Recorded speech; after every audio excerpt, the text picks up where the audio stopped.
Uric acid एक ऐसा natural based product है जो कि हर किसी की बॉडी में बनता है, बट कुछ लोग ऐसे होते हैं जिनकी बॉडी में यूरिक एसिड की मात्रा बढ़ जाती है। उस वजह से उनको बहुत सारी दिक्कतों का सामना करना पड़ता है। तो हेलो दोस्तों, कैसे हैं आप सब। मैं हूं आपकी डाइटिशियन वैशाली महाजन और आपका इस चैनल इंडिया डाइट गुरु में स्वागत है।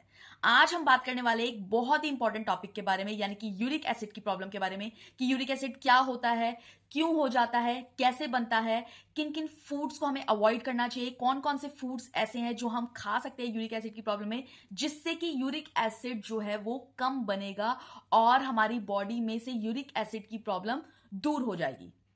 तो चलिए बढ़ते हैं इस वीडियो में और आगे जानते हैं। तो सबसे पहले हम देखते हैं कि यूरिक एसिड जो है वो कैसे बनता है और क्यों बनता है। तो यूरिक एसिड का बनने का रीजन ये है कि जैसे कि हमारी बॉडी में नए नए सेल्स बनते हैं, उसी तरीके से पुराने सेल्स जो है उनका ब्रेकडाउन होता है, वो टूटते हैं। तो जब पुराने सेल्स का ब्रेकडाउन होता है तो एक केमिकल बनता है जिसका नाम है प्यूरिन। और जब वो प्यूरिन नाम का केमिकल आगे ब्रेकडाउन होता है तो बनता है हमारी बॉडी में यूरिक एसिड, जो कि यूरिक एसिड इसलिए कहा जाता है कि एक नेचुरल वेस्ट प्रोडक्ट है, यानी कि बाय प्रोडक्ट है हमारे सेल्स के ब्रेकडाउन का। बट ये इजीली हमारी बॉडी से निकल जाता है क्योंकि किडनी जो है वो इसको फिल्टर करती है और फिल्टर करने के साथ ही यूरिन के थ्रू हमारी बॉडी से पास हो जाता है यूरिक एसिड। तो अगर हम बात करें नॉर्मल रेंज की, हमारी बॉडी में यूरिक एसिड कितना होना चाहिए, तो अगर मेल बॉडी की बात करें तो होना चाहिए 3 to 7 mg पर डेसीलीटर। यानी कि अगर 10 डेसीलीटर 10 DL ब्लड है तो उसके अंदर 3 to 7 ml of uric acid जो है वो हमारी नॉर्मल रेंज है। और अगर हम फीमेल बॉडी की बात करें तो वो नॉर्मल रेंज है 2 to 6 mg पर डेसीलीटर।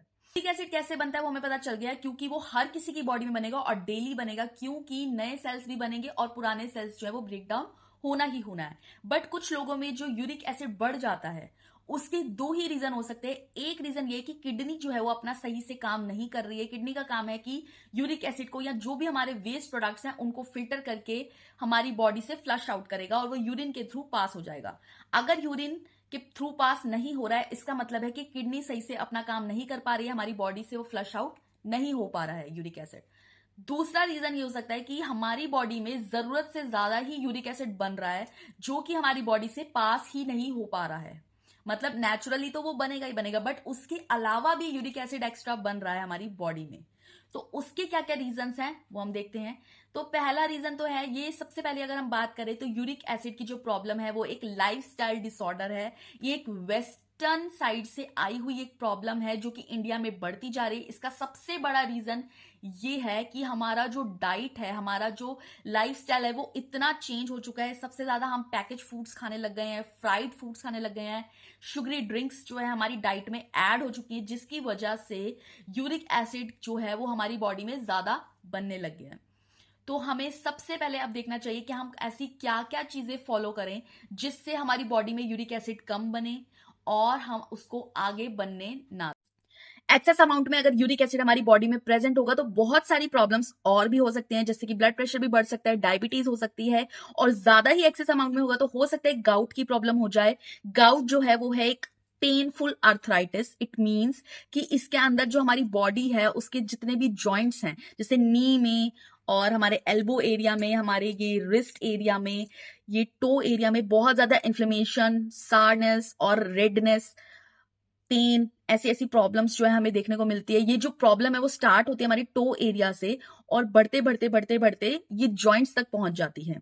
तो ये बहुत ही ज्यादा एक पेनफुल प्रॉब्लम है जो कि यूरिक एसिड के बढ़ने की वजह से हो सकती है, गाउट।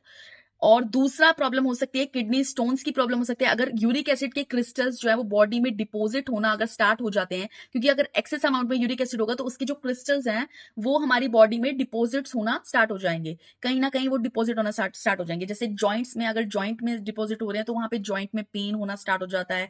जैसे कि मैंने बताया टो एरिया से स्टार्ट होता है तो वहां पे बहुत ज्यादा इन्फ्लेमेशन और रेडनेस स्टार्ट हो जाती है। ये सारे जो है वो बहुत से कॉमन सिम्टम्स है जिससे हमें पता चल जाता है कि यूरिक एसिड जो है हमारी बॉडी में बढ़ गया है। इन सिम्टम्स को भी देखकर कोई भी बता सकता है कि हो सकता है यूरिक एसिड की प्रॉब्लम है। और अगर किडनी स्टोन की प्रॉब्लम हो सकती है जब ये यूरिक एसिड जो है उसके क्रिस्टल्स डिपॉजिट होना स्टार्ट हो जाए, यानी कि हमारी बॉडी से वो फ्लश आउट नहीं हो रहे हैं, तो किडनी स्टोन्स की प्रॉब्लम हो सकती है, गाउट हो सकता है।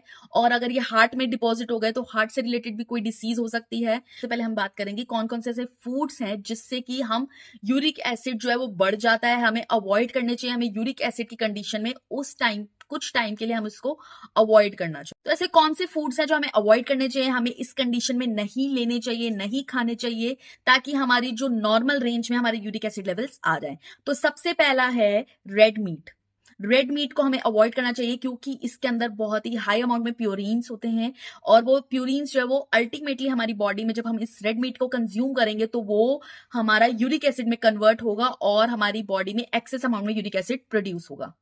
तो हमें रेड मीट को अवॉइड करना चाहिए। सेकंड है सी फूड्स। सी फूड्स में भी हाई अमाउंट में प्यूरिन होता है, जिस वजह से हाई अमाउंट में ही यूरिक एसिड हमारी बॉडी में बनता है, तो हमें सी फूड को अवॉइड करना चाहिए।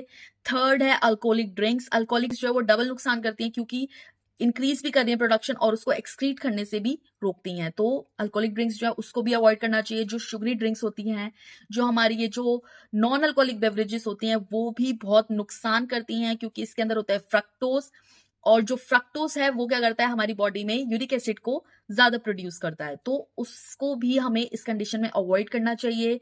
फिफ्थ है पैकेज फूड्स। पैकेज फूड्स जो हैं इनको भी अवॉइड करना चाहिए क्योंकि इसके अंदर बहुत सारे एडिटिव्स, प्रिजर्वेटिव्स और बहुत सारा ट्रांस फैट, कोलेस्ट्रॉल जैसी इतनी सारी प्रॉब्लम्स जो हैं वो हमारे पैकेज फूड से ही आती हैं।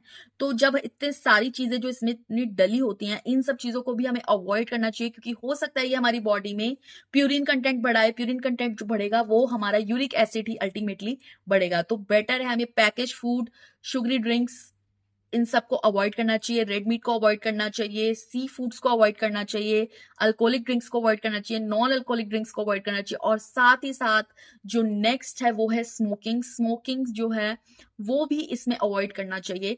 जब आप इन चीजों को कम करके देखेंगे, इनको अवॉइड करेंगे, आपको अपनी रिपोर्ट्स में खुद डिफरेंस दिखेगा कि कितना डिफरेंस आ गया है।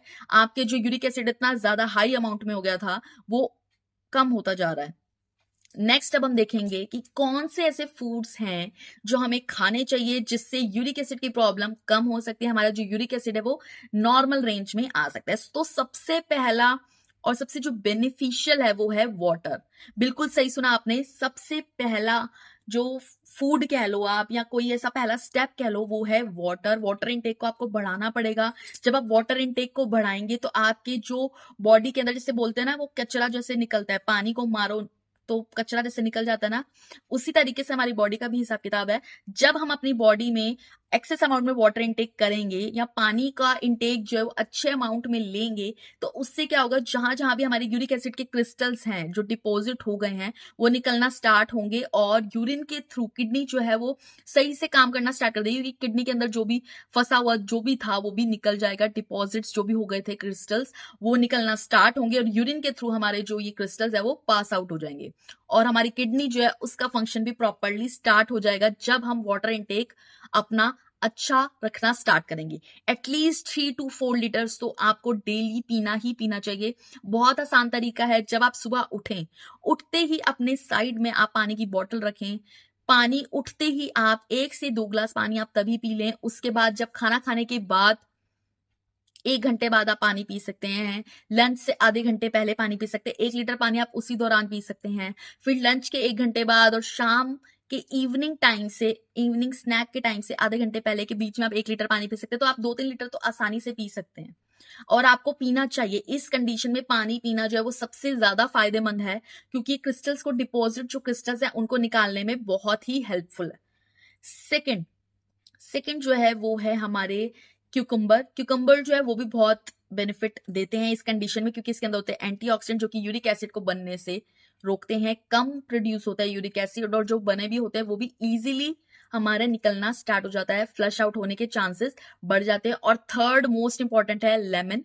लेमन जो है वो अल्कलाइन इन नेचर, जैसे कि यूरिक एसिड है, एसिड मीन्स वो एसिडिक इन नेचर है। तो जब हम लेमन लेंगे अपनी डाइट में तो वो एक अल्कलाइन नेचर है, तो वो क्या करेगा, हमारे क्रिस्टल्स को, जो डिपॉजिट क्रिस्टल्स हैं उनको फ्लश आउट करने में हेल्प करेगा। और नेक्स्ट है, जैसे हमने बात कर ली वाटर की, क्यूकम्बर की, लेमन की, फोर्थ है और बहुत इंपॉर्टेंट है अजवाइन। जैसे कि सब जानते हैं, ऑलमोस्ट सब जानते हैं कि अजवाइन जो है वो हमारे खाने को डाइजेस्ट करने में बहुत ही हेल्पफुल है। जैसे कई बार बहुत ज्यादा फुल लगता है खाना खाने के बाद, तो अगर आप 1 टेबल स्पून अजवाइन ले ले पानी के साथ तो वो आपके खाने को इजीली डाइजेस्ट होने में हेल्प करता है, मेटाबॉलिज्म को स्ट्रॉन्ग करता है, बूस्ट करता है। तो जब आप अजवाइन लेंगे तो वो हमारे जो जॉइंट्स के अंदर जो यूरिक एसिड के क्रिस्टल्स है उनको रिमूव करने में भी हेल्प करेगा। आपको लेते ही फर्क पता चल जाएगा, जब आप लेंगे ना अजवाइन तभी आपको फर्क पता चल जाएगा कि वो बोन्स में या जो जॉइंट्स में जो पेन हो रहा है वो आपका कम होना स्टार्ट हो जाएगा, क्योंकि जो यूरिक एसिड के क्रिस्टल्स हैं वो डिपॉजिट नहीं होंगे, वो जल्दी से जल्दी फ्लश आउट हो जाएंगे। तो आप इन चीजों को फॉलो करिए और साथ ही साथ जो मैंने फूड्स बताए हैं आपको उनको अवॉइड कीजिए। आपको अपने यूरिक एसिड के लेवल्स में कमी जरूर दिखेगी, आपकी बॉडी में जो इन्फ्लेमेशन है या जो पेन की प्रॉब्लम है वो भी कम जरूर होगी। आप ब्लड टेस्ट की रिपोर्ट्स में देखेंगे ना आपको खुद कमी का पता चल जाएगा। तो जैसे कि हमने इस वीडियो में जाना कि यूरिक एसिड क्या होता है, क्यों होता है, कैसे बढ़ता है, किन फूड से बढ़ता है, किन फूड्स को हमें अवॉइड करना चाहिए और किन चीजों को हमें अपनी डाइट में, अपने लाइफस्टाइल में ऐड करना पड़ेगा जिससे हमारे यूरिक एसिड की प्रॉब्लम जो है वो दूर हो जाएगी। तो इस वीडियो को प्लीज लाइक कीजिए, शेयर कीजिए, कमेंट कीजिए और मेरा चैनल सब्सक्राइब कीजिए। Thank you so much.